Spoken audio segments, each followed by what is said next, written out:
बात करती हो कि जाने चाचा को मारा है और वो बबुला खास हमारो है। बुआ जाने फूफा को मारो है, जाने फूफा को मारो है,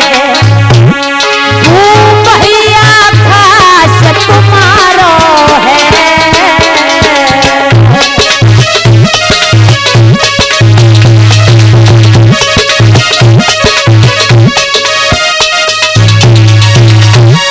कहा है जिसने मेरे चाचा को मारा है वो तो परम पिता परमेश्वर है, कड़ में रमने वाला है, पूरे ब्रह्मांड का पिता है। और जिसने फूफा को मारा है वो तो तुम्हारा सगा भैया है, तो वो भी तो तुम्हारा दुश्मन हुआ। क्यों बुआ? जब नारायण भगवान हमारे पिताजी के दुश्मन हुए तो हमारे पिताजी हैं जिन्होंने आपके पति का वध कर दिया, वो भी तो तुम्हारे दुश्मन हुए। अब क्या करोगी? एकदम से सहका झुंझलाए के बोली, और दोस्त मुझे ऐसा लगता है तुम मरने ही योग्य है, अब तू बच नहीं सकता। एकदम से अपने भाई से कहा भैया अब ये इस तरीका से नहीं मानेगा, ऐसा करो आप कंडे एकत्रित करवाओ, कंडे इकट्ठे करवाओ और उन कंडों के बीचों बीच में हम बैठ जाएंगे प्रहलाद को गोदी में लेकर, और उन कंडों में तुम अग्नि को प्रज्वलित करवा देना, आग लगा देना, तब देखे ये दुष्ट कैसे बचेगा। और इसका नारायण अगर भगवान है, देखिए इसकी कैसे रक्षा करेगा। एकदम से सहका जाकर के ईंधन के बीच में बैठ गई और उसने वही चुनरिया अपने शरीर से लपेट ली जो उसके पति विप्रचित ने दी थी। आज सहका ने कहा भैया मेरे ऊपर कोई दोष भी नहीं आएगा और मैं अपने पति की मौत का बदला भी तुझसे ले लूंगी। इस दिन का तो मुझे बहुत देर से इंतजार था, अब वो घड़ी आ पाई है जिसका मुझे बहुत दिनों से इंतजार था। बड़ी प्रसन्नता से अपने शरीर से चुनरिया को लपेट लिया, प्रहलाद को गोद में बिठा लिया।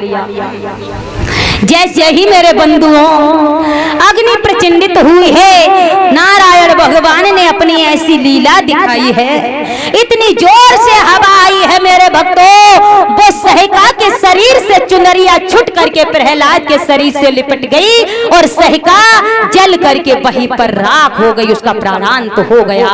बोलिए नारायण भगवान की।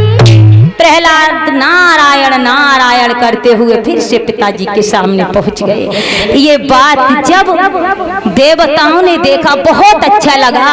जब देवताओं ने देखा है तो देवताओं ने पुष्पों की बारिश की है, रंग गुलाल की बारिश की है, और जब राक्षसों ने देखा उन्हें बहुत बुरा लगा। मेरे भैया अब तो वो हाहाकार करने लगे हैं। उसी दिन से मेरे बंधुओं हमारे ये जो भारत वर्ष में एक पर्व मनाया जाता है होली का, उसी दिन से ये होली का त्योहार हमारे भारत वर्ष में मनाया जाने लगा है। उसी दिन से उस सहका को होलिका के नाम से विख्यात कर दिया गया है। हम सब लोग उस सहका को होलिका के नाम से जानने लगे हैं।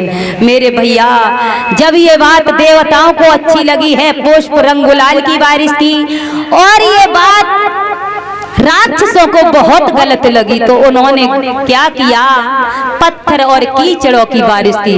तो भैया ये आज भी देखने को मिलता है। फागुन के महीना में जब ये होली का त्योहार आता है तो जो हमारी देवताओं के लाइन के भैया लोग होते हैं वो क्या करते हैं, गुलाल और रंग से होली खेलते हैं, और जो राक्षसों की लाइन के होते हैं वो क्या करते हैं, गांव की सारी नालियां साफ कर देते हैं। राक्षसों की लाइन के होते हैं। बोलिए गोविंद भगवान की। मेरे भक्तों इधर हरिहर क्षेत्र में बैठे हुए व्यास नंदन श्री सुखदेव जी महाराज समझाने लगे हैं कि हे उत्तरानंदन महाराज परीक्षित, जब किसी भी तरीका से प्रहलाद का बाल विवाह नहीं हुआ है, अब तो प्रहलाद के ऊपर विपत्ति पर विपत्ति आ रही है, ऐसा ही नहीं मेरे भक्तों। हुआ क्या, लेकिन भगवान ने अपने भक्त का बाल भी बांका नहीं होने दिया। तरह तरह के वो दुष्ट मारने के प्रयत्न कर रहा है, लेकिन किसी भी तरीका सा, किसी भी तरह से प्रहलाद का एक भी बाल बाकी नहीं होता। अब तो एकदम से क्या किया, हिरण्यकश्यप ने जल्लादों को बुला लिया, कहा मेरा एक काम करो, और समझा करके बोला।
मेरे प्रिय सज्जनों,